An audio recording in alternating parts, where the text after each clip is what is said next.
Estamos iniciando nuestra serie de predicaciones, Encuentros de Gracia. Y amados, Encuentros de Gracia tiene una gran relevancia en nuestra vida personal. Hoy estamos enfrentando circunstancias en la vida del mundo, no solamente en nuestra ciudad, en nuestro estado y en nuestro país. El mundo está colapsando. Cada vez más el pecado se hace más evidente en los deseos de la carne. El hombre cada vez más está pugnando por satisfacer los deseos de la carne en lugar de satisfacer el fruto del Espíritu. Cada vez más el hombre quiere satisfacer su carnalidad, enfocado en la perversión, y se aleja cada vez más de su relación personal con Dios. Amados, el título del mensaje de esta mañana es El origen y propósito de la gracia. Nosotros hemos escuchado acerca de la gracia de Dios, mucho hemos escuchado de la gracia de Dios. Algunos estamos muy familiarizados con esa palabra, pero ¿sabes qué? Pocas veces conocemos a ciencia cierta el origen de la gracia de Dios. Y esta tarde estamos empezando esta serie. Y Encuentros de Gracia tiene como propósito conocer cuántas personas en la Biblia tuvieron este encuentro con el Señor en donde Él usó de su gracia en la vida de cada uno de ellos. Por eso se hace necesario dejar perfectamente claro cuál es el origen de la gracia de Dios. ¿Sabes para qué? Para poder entender de qué manera, por qué razones Dios ha usado esa gracia para darnos vida eterna.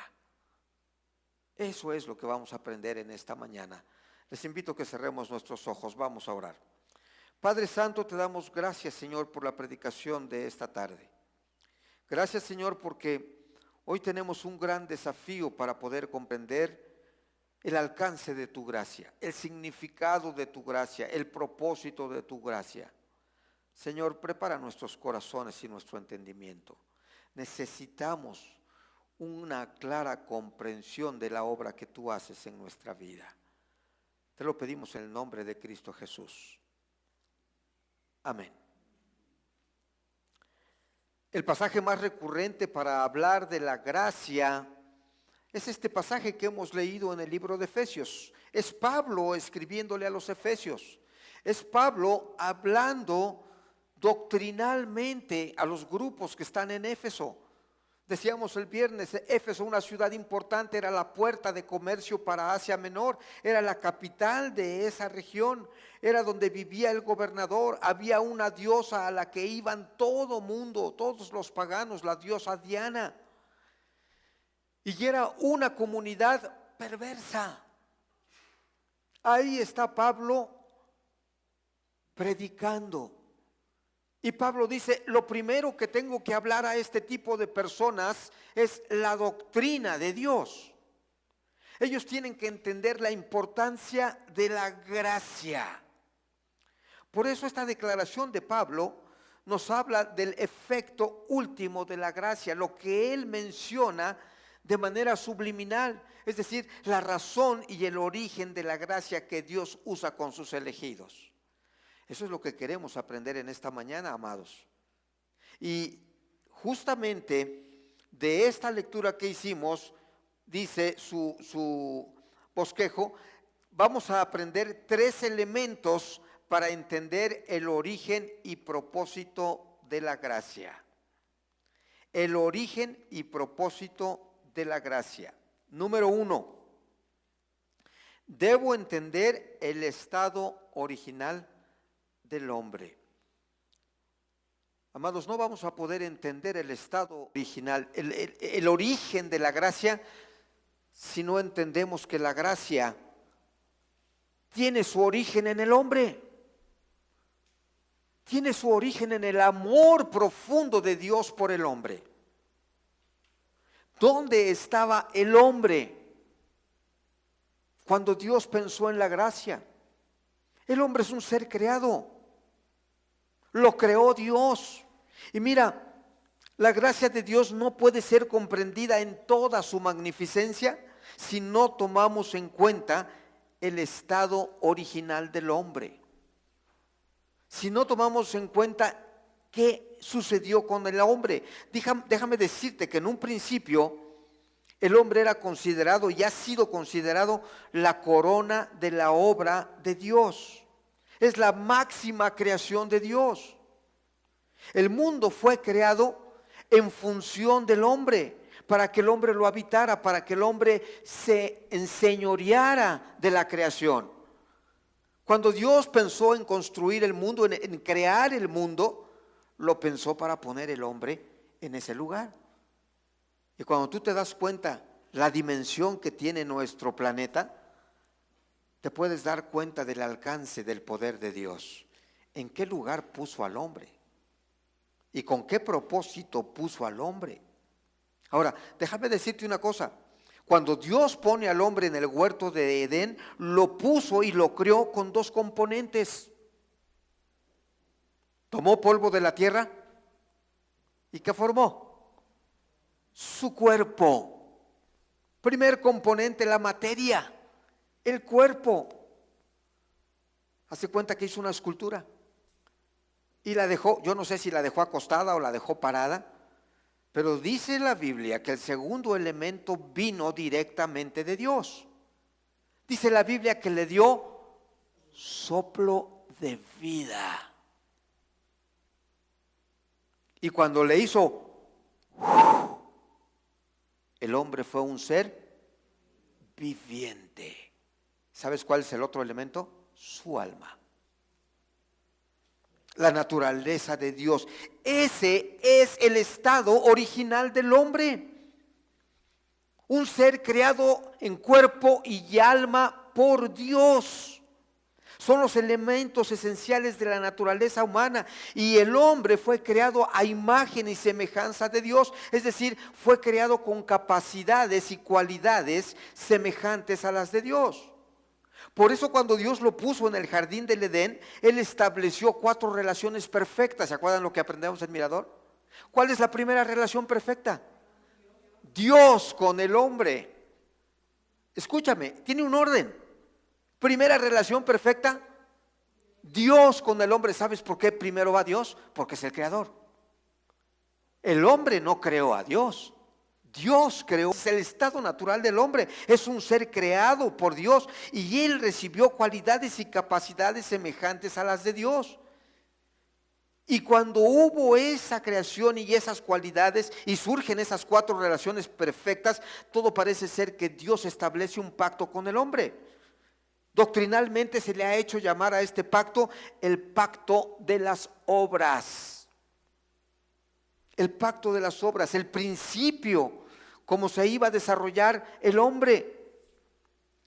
Me llama la atención porque cuando tú lees el capítulo 2, cuando tú lees el capítulo 2 hasta casi terminar el 3, el Señor te va describiendo general y particularmente cómo está creando al hombre y las tareas que le da. Y lo puso en el huerto de Edén para que lo labrara, para que lo trabajara, y le puso nombre, le dijo que le pusiera nombres a los animales y les dijo que los identificara, le dio tareas, son obras. Haz de cuenta que le dijo: mira, Adán, te voy a poner en un lugar excelente, pero no vas a estar sin hacer nada. Necesitas una actividad. ¿Sabes por qué? Porque además te estoy creando con una vida que no se acaba. Es una vida eterna. Por eso tienes que hacer cosas que van a ocupar tu tiempo. Si tú te das cuenta, cuando Dios habla con esto, ¿cuántas personas están tomando parte en este pacto? 2. ¿Quién y quién? Dios y el hombre. Pero en este caso, el que crea el pacto no es el hombre, es Dios. Dios es el que pactó con el hombre. Y en este pacto Dios le hace una promesa a Adán, la promesa de vida que se cumplía al comer del árbol de la vida. Era el árbol de la vida eterna. Génesis 2:16, ayúdame a leerlo por favor. ¿Qué dice? Y mandó Jehová Dios al hombre diciendo: de todo árbol del huerto podrás comer. Amados, yo no sé cuántos árboles había, de qué frutas había en ese huerto, pero cuando Dios le está diciendo: date la vuelta, Adán, observa todos los árboles del huerto, de todos puedes comer. Y yo no sé si ustedes han tenido la experiencia de disfrutar estar en un huerto. Aquí Janet viene de un lugar donde el agua abunda en Morelos, ¿cierto? ¿Cómo se llama allá de donde vienen ustedes? Mazatepec. Y por ahí pasa un río, y por ahí hay una serie de terrenos que se convierten en huertas de frutas. Mango, chico zapote, ¿qué más? ¿Qué otras frutas se dan por allá? Plátano, mamey, ciruelas, ya no me digan. ¿Se imaginan ustedes estar en una huerta de esos frutos? Te pasas de una a otra. Aquí está la del mango y tú ves los mangos. Yo no sé si ustedes han estado en una huerta de mangos. El mango necesita un palo largo, y en el extremo tiene una canastilla. Ese palo se llama chicol. Y ese chicol tiene la virtud de que hace como una pequeña abertura, metes el mango que no puedes alcanzar, lo metes ahí, le das la vuelta para que se rompa el pedacito de donde está agarrado al árbol. Para eso sirve el chicol. Y ahí puedes cortar 5, 6, 7, dependiendo del tamaño del chicol. Lo bajas, los vacías y vuelves a bajar otro mango. Pero ¿sabes qué impresión es cuando tú ves esos mangos de allá de Coatlán del Río? Son unos mangos, no son tan grandes, se llaman mangos criollos, pero los pruebas y están deliciosos. Y los ves amarillitos ya con un tono medio rojito, se te antoja subirte a cortar los mangos. No puedes subirte, porque están colgando.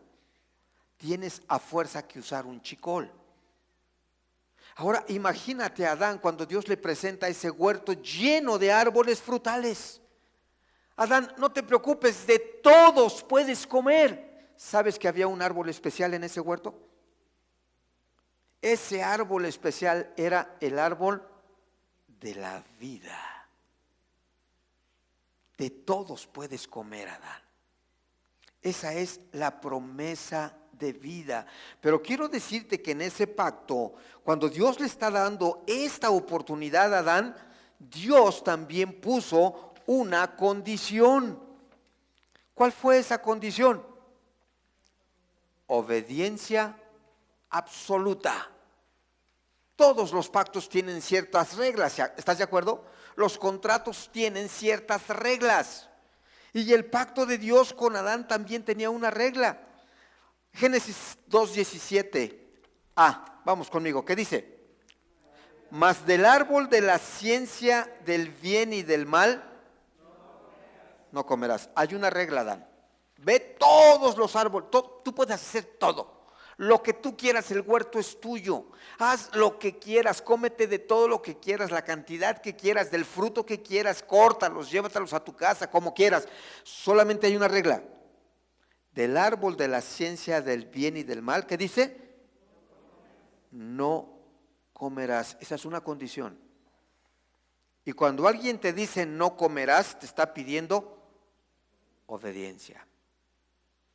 Y no está pidiendo media obediencia, un cuarto de obediencia, un octavo de obediencia. Es obediencia absoluta, es obediencia total. Amados, esta era una prueba para Adán. Todo le era permitido, menos un árbol, un fruto. Se les había permitido todo y era solamente una prohibición. ¿Sabes qué significa eso? Tus posibilidades de obediencia eran del 99.9%. O sea, no había pierde. Y tus posibilidades de desobediencia eran de 0.1%. Ni al caso. Sin embargo, era una condición de obediencia. Y en el pacto, junto con la condición, puso también la advertencia de un castigo. Puso también la advertencia de un castigo. Amado, Génesis 2:17b, vamos conmigo. ¿Qué dice? Porque el día que de él comieres, ciertamente, circula por favor, ciertamente morirás. Hay un castigo. Dios está haciendo un pacto con el hombre. Y este castigo no solamente era la advertencia de un castigo de muerte en un sentido muy amplio. Era también muerte física, era muerte espiritual y muerte eterna. ¿Sabes qué significa eso, amado? No tan solo la separación del cuerpo y el alma. Era también la separación del alma de Adán separada de Dios. Es el rompimiento de una relación. El rompimiento del cuidado, la protección que Dios tenía de Adán. ¿Sabes por qué? Porque cuando tú desobedeces estás diciendo ya no te necesito. Cuando tú desobedeces estás diciendo quiero ser independiente. Cada vez que tengo que obedecerte, entiendo que dependo de ti. Quiero ser independiente, quiero ser autónomo. ¿Están conmigo? El estado natural del hombre era muy favorable para tener todo el cuidado de Dios. Y sin embargo, cuando está la condición y cuando está la advertencia del castigo, Dios le está diciendo, si tú no obedeces, ese castigo provocará el rompimiento de nuestra relación. Ya no habrá esa relación perfecta Dios con el hombre. Ya no tendrás el equilibrio que tienes en el huerto del Edén. Ya no tendrás la bendición de andar encuerado para arriba y para abajo y no pasa nada. Amados, este era el estado original del hombre en el huerto del Edén. Un privilegio consentido de Dios. Platicaba con Dios todos los días. Todo estaba perfecto. Comía lo que quería. Disfrutaba de los árboles del huerto. Y las 4 relaciones perfectas representaban lo que nosotros llamamos el paraíso. Cuando tú te llevas bien con todo el mundo, te llevas bien con tu esposo, con tus hijos, con tu papá, con tu mamá, con tus compañeros de trabajo, eso es el paraíso. Pero ¿sabes qué? A veces pensamos que el paraíso es un lugar. Piensas en playa, piensas en diversión, piensas en disfrutar. El paraíso no es un lugar, amado. El paraíso es una condición de vida espiritual. Esa fue la condición, el estado original del hombre. Un paraíso basado en su relación personal con Dios. Este es el primer elemento que nosotros debemos entender para conocer el origen y el propósito de la gracia. El hombre fue creado para estar en ese estado de bendición. Vámonos al segundo elemento que tenemos que aprender. Número 2, el hombre cayó en estado de pecado. El hombre cayó en estado de pecado. Mira, la Biblia nos enseña que el pecado entró en el mundo como resultado de la desobediencia de Adán y de Eva en el huerto del Edén. Eso es cierto. Desobedecieron, infringieron la advertencia. No cumplieron la condición de obediencia absoluta. Lo cierto es que durante muchos años, 80, 100 años, Adán y Eva gozaban de una excelente relación personal con Dios. Dios caminaba con ellos en el huerto, platicaba con ellos, tenían una relación personal íntima.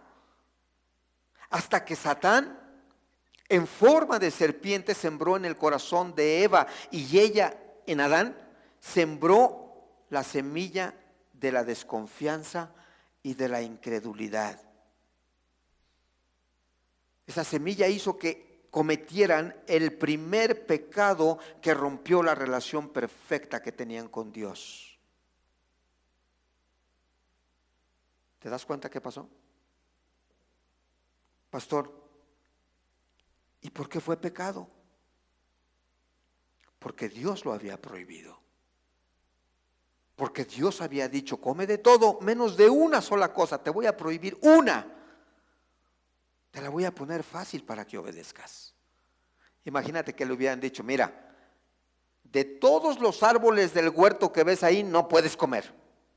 Nada más puedes comer de ese. Difícil, ¿no? Y tú estás viendo los mangos, estás viendo los plátanos, los mameyes, los zapotes, estás viendo los mangos petacones, los manila, los melones no, porque los melones no son de árbol, para que no vayan a estar pensando en los melones. Todos los árboles frutales. ¿Qué hubiera pasado si le prohíben? No puedes comer de todos esos árboles frutales. Difícil para obedecer, ¿no es cierto? Se la puso fácil. Y el hombre desobedeció. Amados, probablemente tú te preguntarás y me dirás, pastor, ¿cuál fue realmente el pecado de Adán? Bueno, el pecado de Adán es que Adán no quiso sujetar su voluntad, fíjate bien, no quiso sujetar su voluntad de un modo incondicional a la voluntad de Dios. Yo te lo puse ahí.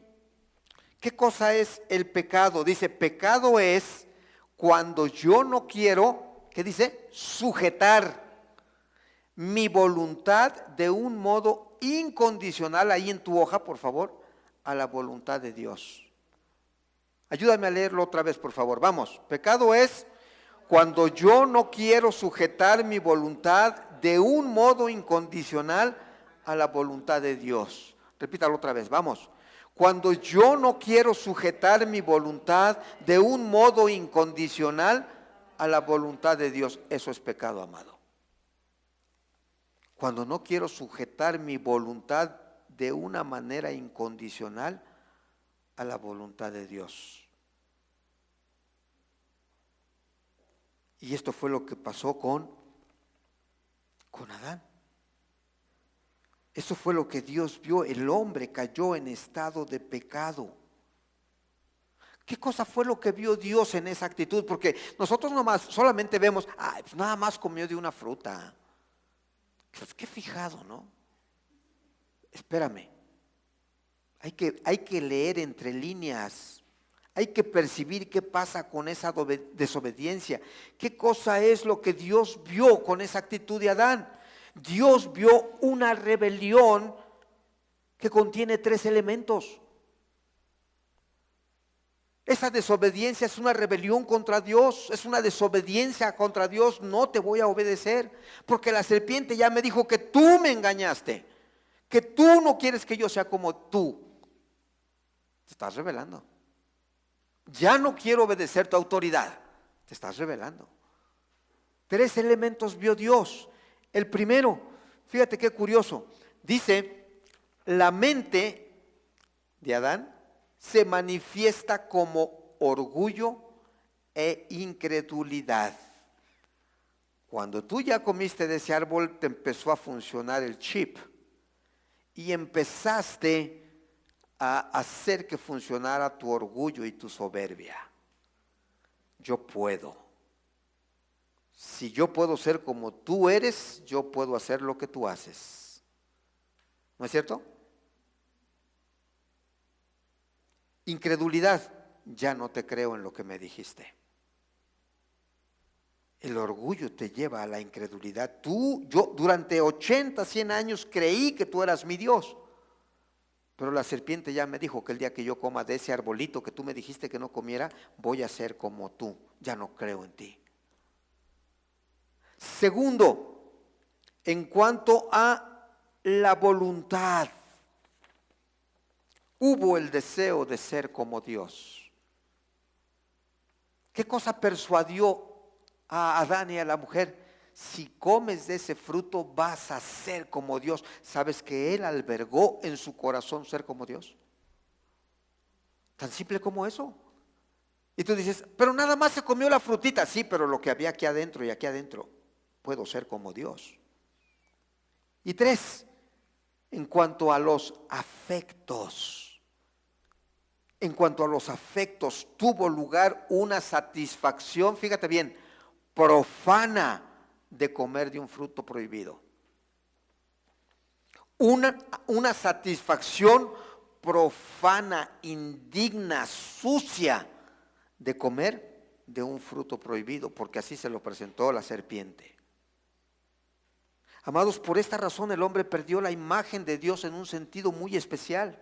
Se volvió culpable, se volvió totalmente depravado, cayó a sí mismo bajo el poder de la muerte física y de la muerte espiritual y la muerte eterna. ¿Entiendes qué está pasando? No se te olvide, ¿por qué viene la gracia? Porque el hombre cambió el estado que originalmente Dios lo creó. Mira lo que dice el Señor al respecto. Romanos 5:12, vamos conmigo. ¿Qué dice?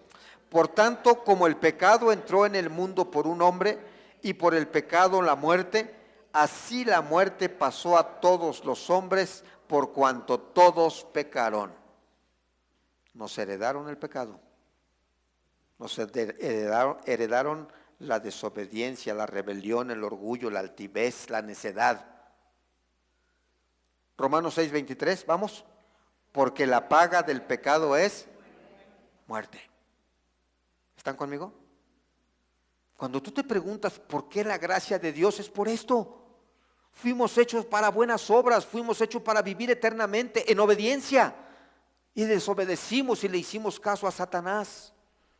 Y digo le hicimos, el que empezó fue Adán y fue Eva, pero nosotros hacemos exactamente lo mismo, pero de una manera peor. Y ahorita te voy a decir por qué. La pregunta que queremos contestar, amados, ¿cuál es la naturaleza esencial del pecado?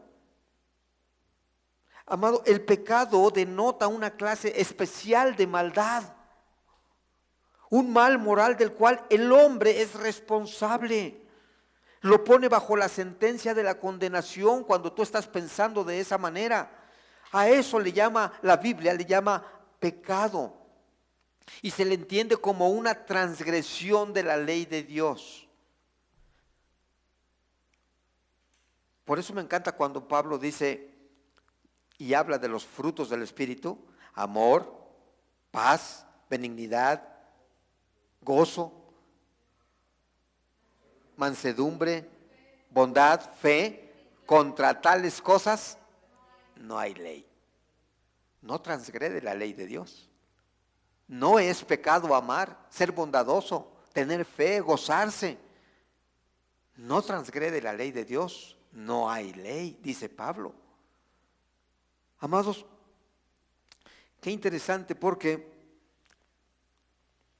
a veces nosotros nos preguntamos: pastor, ¿podría usted dar algunos ejemplos que muestran la depravación del hombre ahora en la época contemporánea?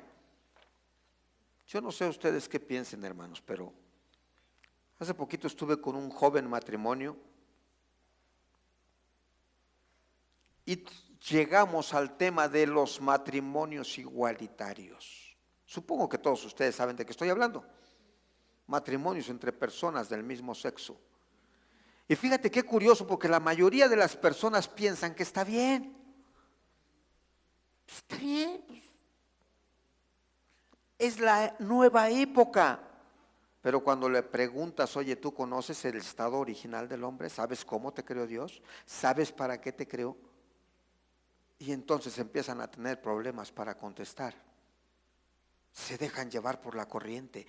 Los pecados actuales tienen que ver con la depravación del hombre, amado.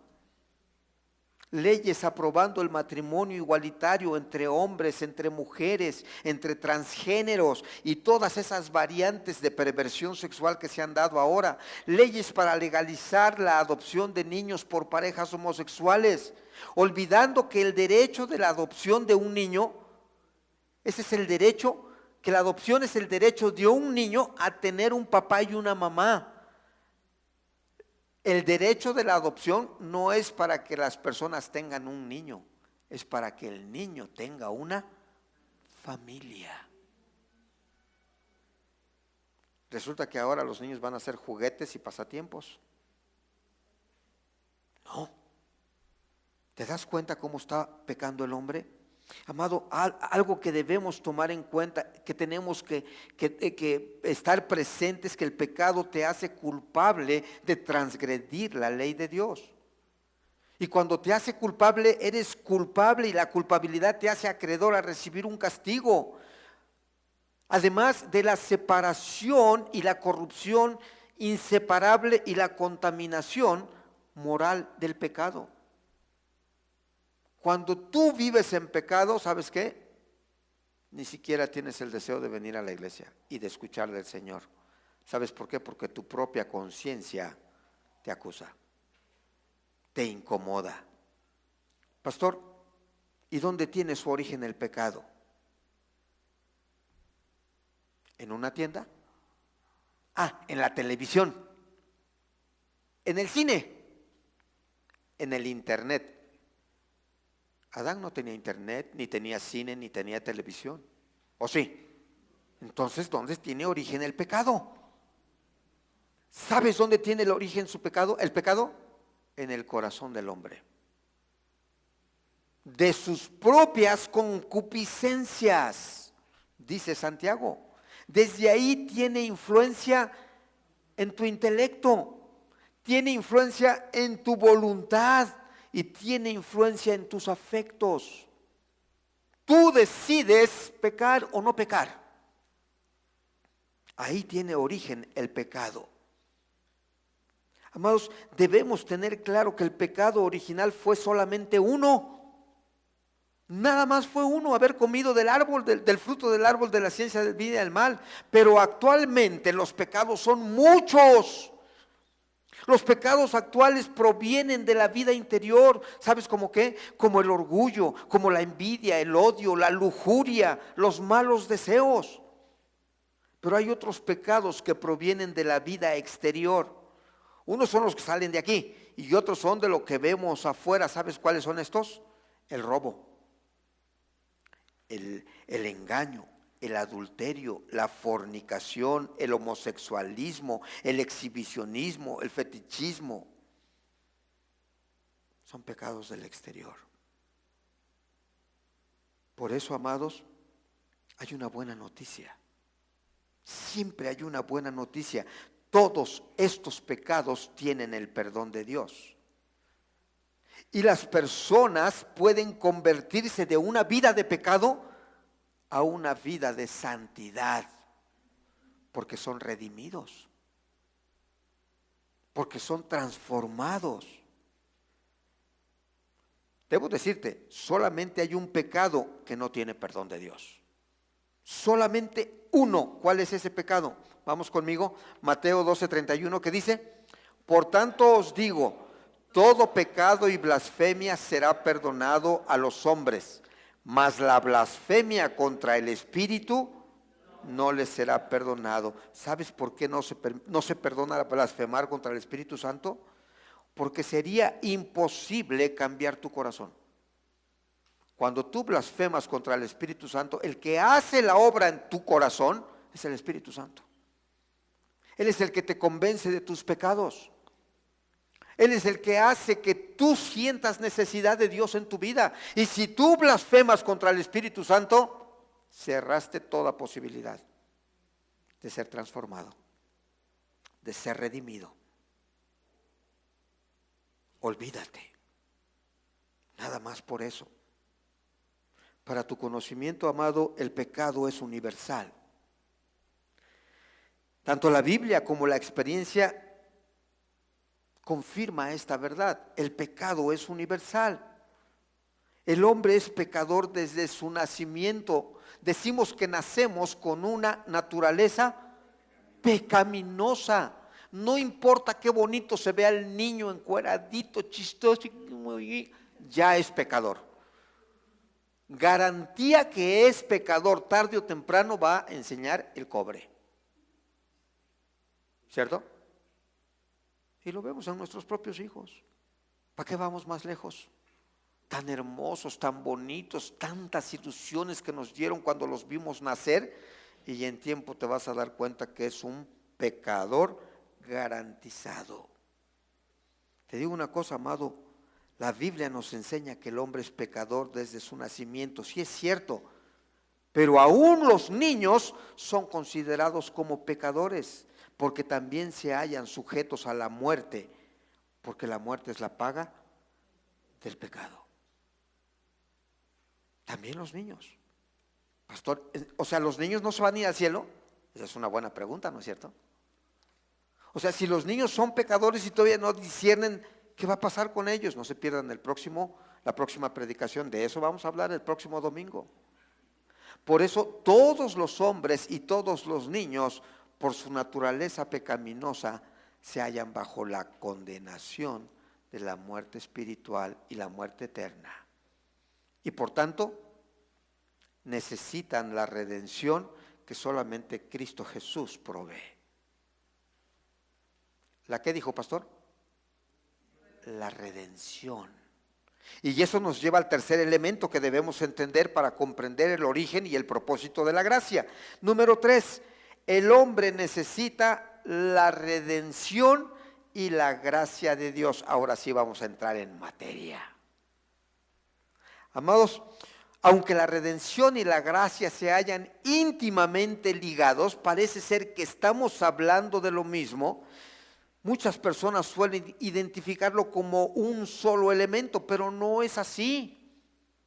No es así. De hecho, dice ahí en tu hoja, la redención es el fundamento eterno de la gracia. La redención es el fundamento eterno de la gracia. ¿Sabes qué cosa debemos entender por fundamento? Como cimientos. Los cimientos de una casa. No puede haber gracia si no hay redención. Si no hay esa conversión de una vida maligna y se ha pagado un precio por ello. Ahora, ¿qué debemos entender por redención? El martes las damas pudieron entenderlo perfectamente porque estuvimos viendo la película de Ruth. Ruth es un excelente ejemplo de la redención. Ruth enviuda a su suegra, enviuda a su cuñada y enviuda a ella, 3 viudas en la casa en un ratito. Se tienen que ir de Moab, se tienen que regresar a Belén. No tienen propiedades, no tienen quien las mantenga.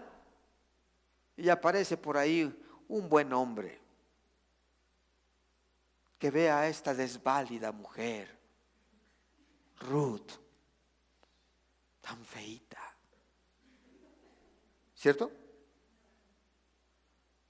Y aparece la escena de la redención.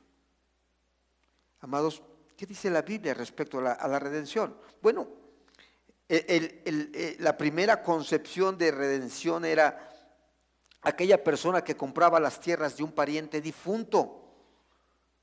¿Para qué? Para que no se perdieran. Esto fue lo que pasó con la familia de Abimelech, Noemí y Ruth. Ahí aparece Boaz de acomedido y bueno, ya se casó con Ruth, y de ahí tenemos la descendencia del rey David y del Señor Jesús. Por eso para los judíos es muy, muy fácil entender la venida de un redentor. Redentor es el Mesías, Redentor es el Salvador, alguien que te salva de la situación que estás viviendo. Está claro, ¿no es cierto? Los israelitas se podían redimir de una persona o de un animal si pagaban el precio y se lo tenían que entregar al sacerdote para poder recuperar algo que se había perdido. Ahora, en la obra a favor de los hombres, Dios es redentor por excelencia. Uno de los actos de redención es cuando Dios sacó al pueblo de Israel que vivía en Egipto en esclavitud, ¿te acuerdas? Usa a Moisés, ese fue un acto de redención. Los libró de ser esclavos y les dio libertad y les dio una tierra y les dio un pueblo y les dio un nombre. Fueron redimidos. Y en Cristo Jesús, amados, Dios pagó el precio completo de la redención del género humano. ¿Te acuerdas ese pasaje de Juan 3:16? Ayúdame a recordarlo, por favor. Porque de tal manera amó Dios al mundo que ha dado a su Hijo unigénito para que todo aquel que en Él cree no se pierda, mas tenga vida eterna. Ese es el pago de redención. Ahí está mi pago. Voy a mandar a mi Hijo a pagar por el pecado de todo el mundo. Ese es el acto de redención. La doctrina reformada enseña del pacto de redención como un pacto realizado entre Dios Padre como representante de la Trinidad y su Hijo Jesucristo como representante de sus elegidos. A eso se le llama el pacto de la redención. Es decir, Cristo no es solamente la cabeza de este pacto. Para que lo podamos entender mejor, Cristo es el fiador del pacto de redención, sino también el fiador del pacto de redención. Amados, tú ya sabes lo que hace un fiador, ¿verdad? ¿Quieres comprar quieres rentar una casa? Fiador. ¿Quieres comprar un bien y es a crédito? Fiador. Préstamo en el banco, fiador. ¿Qué hace el fiador? Es el que va a dar la cara por ti, él va a pagar si tú no pagas. Y todo mundo está dispuesto a ser tu fiador. Si necesitas un fiador, yo quiero ser tu fiador, ¿verdad que sí? Hasta te anuncias, si no tiene usted fiador, yo puedo ser su fiador, estaría encantado, aunque no lo conozca, quiero ser su fiador. Así es la vida. Nadie quiere ser tu fiador. Ni tu familia. ¿A poco no es cierto? A veces ni tu propia familia quiere ser tu fiador. Y este es el papel que el Señor Jesús hace en este pacto de redención. Como fiador de la redención, Él toma el lugar del pecador. Aquí vamos con el pacto de la gracia. El pacto de la gracia se establece sobre el fundamento del pacto de la redención. Y hay dos partes, amado. La primera parte está representada por Dios. Él establece el pacto y Él determina la relación en la cual la segunda parte, la otra parte, se mantendrá en el pacto con Él. Como en los bancos. Tú vas a pedir un crédito y dices, bueno, ¿quién va a ser el que toma, el que hace el pedido? Juan Pérez. Ok, Juan Pérez. Yo, banco, te pongo todas estas condiciones. Tú no llegas al banco y le dices, mira, banco, necesito que me prestes $1,000,000, pero te aclaro, yo no tengo para pagarte mucho, te voy a traer $1,000 mensuales. Esas son mis condiciones. Si quieres que yo saque el préstamo de tu banco, ¿así llegas? No, el que pone las condiciones es el banco, si quieres. Y casi siempre te las pone difíciles. Amado, la segunda parte del pacto está representada por el pecador elegido. ¿Cómo? Por medio de su fe en Cristo como su Redentor y Salvador. Cuando Dios hace el pacto de gracia, entiende que su elegido ha tenido fe en su Hijo Jesucristo. Le ha entregado su vida. Está dispuesto a ser guiado otra vez como era guiado en el huerto del Edén. Está dispuesto a obedecer absolutamente. Sencillo, ¿no es cierto? Estamos regresando al origen del hombre. Obedecer a Dios. Entonces el pacto de gracia es un pacto de amistad mutua, de comunión para toda la vida. ¿Sabes por qué? Por la obra del Espíritu Santo.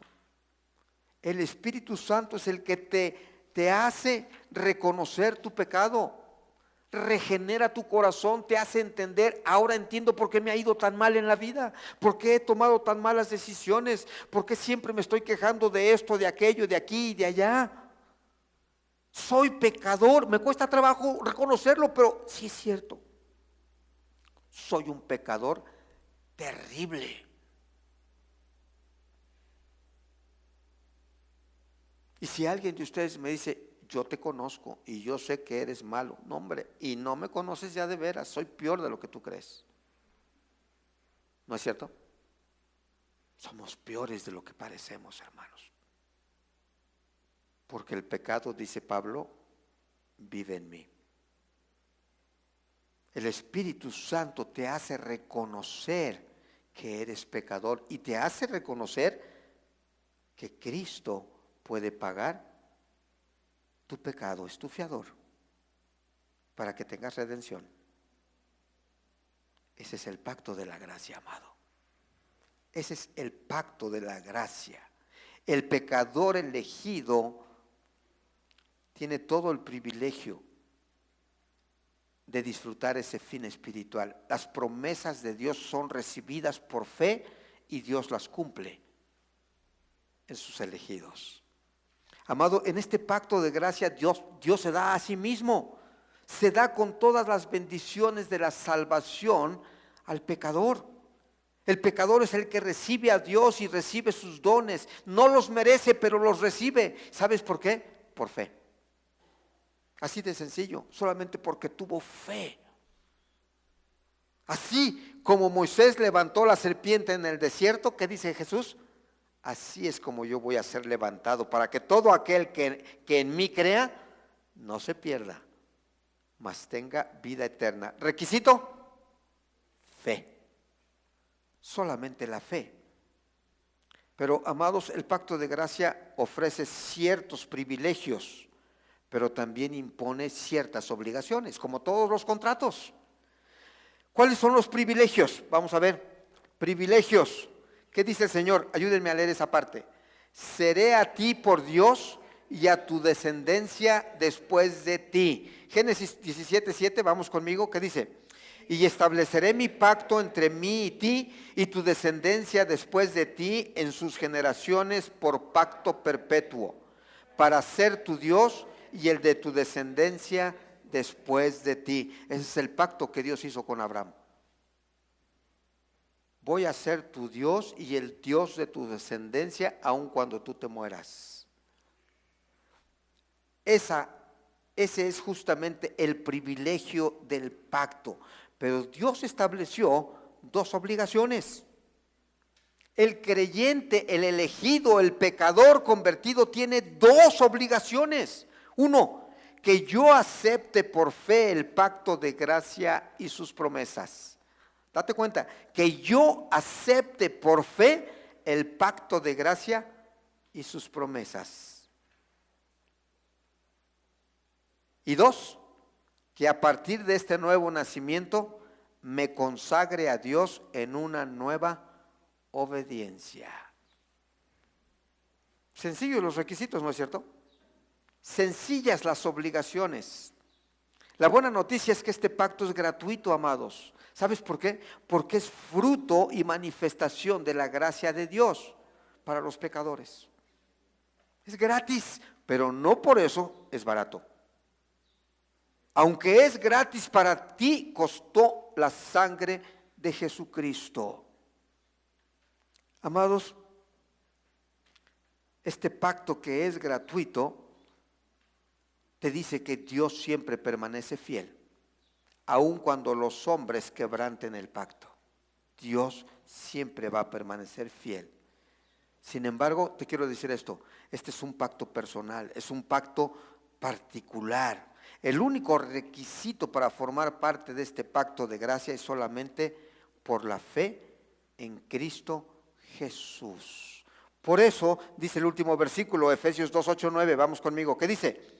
Por gracia sois salvos por medio de la fe, y esto no de vosotros, pues es don de Dios, no por obras, para que nadie se gloríe. Por favor, circula, por gracia sois salvos por medio de la fe. Amados, por eso decimos que gracia es un regalo que no merecemos. La gracia, el pacto de gracia es un regalo que no mereces, no has hecho ningún mérito. Cualquiera, por bueno que te parezca, no vale para que tú recibas este regalo de la vida eterna. Es por la gracia de Dios. Y por eso decimos abajo, gracia es cuando yo recibo lo que no merezco. Eso es la gracia. Cuando yo recibo lo que no merezco. Si lo dijéramos de otra manera, por gracia recibo la salvación que no merezco porque soy pecador. Y a partir de hoy, las próximas predicaciones, tú vas a entender perfectamente por qué va a haber encuentros por gracia.